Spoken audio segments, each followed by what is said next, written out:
Baik, kita masuk di contoh obat herbal atau formula obat herbal yang kita bisa temukan ya baik di pasaran maupun di penelitian.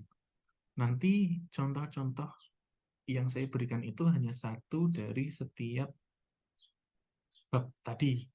Seperti itu, karena nanti akan berkaitan dengan ujian yang akan kita berikan. Oke, kita mulai ya. Yang pertama adalah kita tahu ada beri-beri ya. Di sini ada satu tanaman atau produk cranberry ini. Ya, dia merupakan suatu buah ya, beri-beri ya, dari beri gitu. Dia nutrisinya cukup baik dan untuk fungsi lainnya ya, dia bisa sebagai antibakteri dan antiadesi terkait mikroba. Oke. Oh iya nih, antibakteri dan antiadesi ya. Dan dia merupakan satu genus yang ada spesies-spesies di bawahnya. Ya, seperti ini ya. Jadi bawahnya yang beri-berian kayak gitu. Nah, ini contoh dari Amerika Utara, Amerika Serikat ya, bagian utara Amerika. Nanti teman-teman bisa memberikan contoh juga dari tanaman asli Indonesia, itu akan jauh lebih bagus. Gitu. Ini saya berikan contoh dari luar negeri. Nah, aktivitas dari cranberry ini, ya, antibakteri dan antiadesi ini, itu sebetulnya dua dari beberapa yang dapat kita lihat. Ya, beberapa penelitian di sini untuk secara in vitro atau in vivo dari cranberry ini ya, Aegianus uti, kita bisa lihat bahwa dia berfungsi sebagai antiadesi banyak juga bisa juga sebagai antimikrobial juga bisa antibakterial ya dan antiadesi. Dan untuk mikroorganismenya itu ada bervariasi ya, UPEC, E. coli, juga ada uh, Candida albicans ya, pneumonia juga. Intinya cranberry ini dia punya aktivitas antibakteri pada beberapa jenis mikroorganisme. Ya, seperti itu. Ini ke bawahnya ada lagi, cuma tidak saya tampilkan.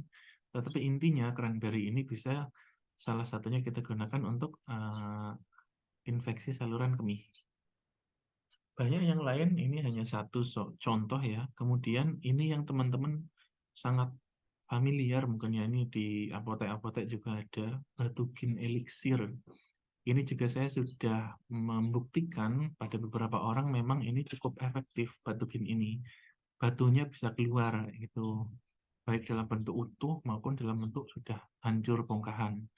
Nah, untuk Batugin ini dia punya dua macam konstituen utama, yaitu Sonzifolium dan Strobilanthifollium, daun semua. Nah, Sonzifolium itu dari Sonchus arvensis, kemudian Strobilanthes itu dari ini Strobilanthes crispus atau biasa kita sebut dengan tempuyung dan kejibeling.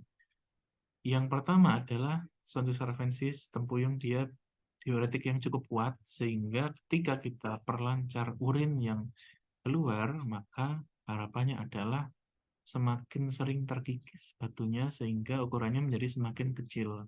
Namun pengikisan itu juga harus dibarengi dengan senyawa yang bisa mengikisnya dan itu ada di kejibeling.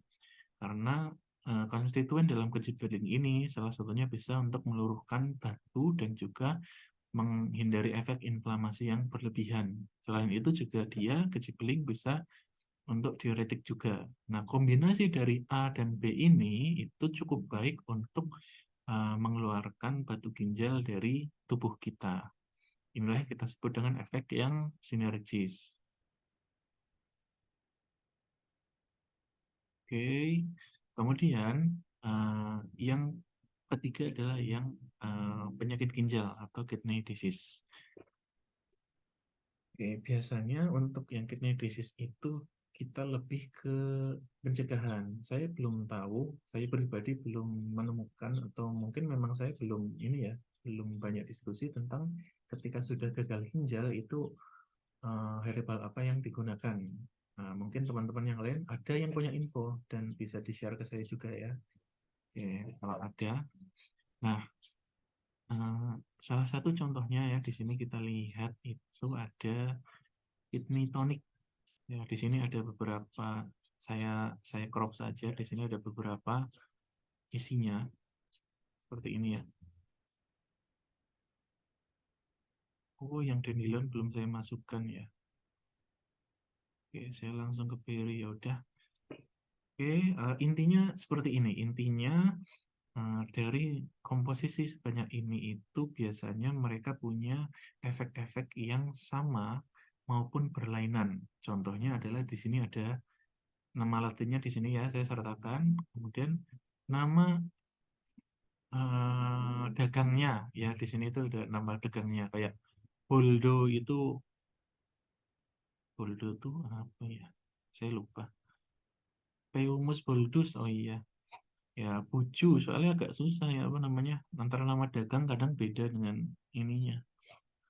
Oke ya, berry, parsley itu Petroselinum crispum dan crispum. Ini nanti saya ralat lagi ya kalau ada yang salah penulisan. Oke, kita fokus di atas sekarang. Bahwa dari beberapa komponen tadi, salah satunya ada berry. Berry itu sudah kita bahas di atas, dia bisa untuk antibakteri maupun anti adesi yang kaitannya dengan mungkin di sini menghindari adanya infeksi atau istilahnya bersihin saluran kemih gitu kan. Kemudian ada juga parsley yang dia fungsinya untuk antioksidan dan antiinflamasi sama seperti yang kita sudah bahas di sini, menghindari inflamasi dan oxidative stress. Oke.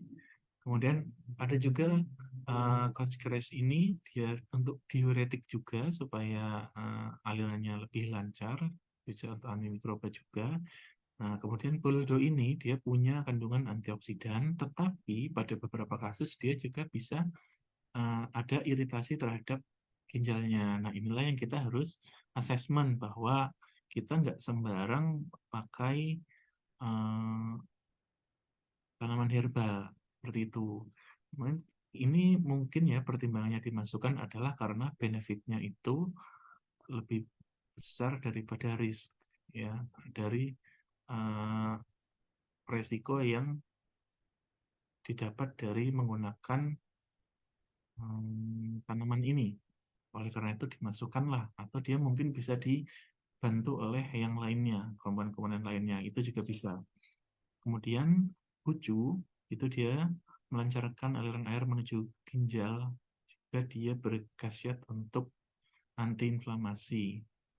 Oke, kemudian juniper juga sama ya, diuretik dan juga nefroprotektif. Intinya dia memperbaiki atau melindungi ginjal, akan tetapi kita tidak detailkan mekanismenya seperti apa. Kemudian uva ursi, dia antimikroba dan antiinflamasi, dan pipisewa,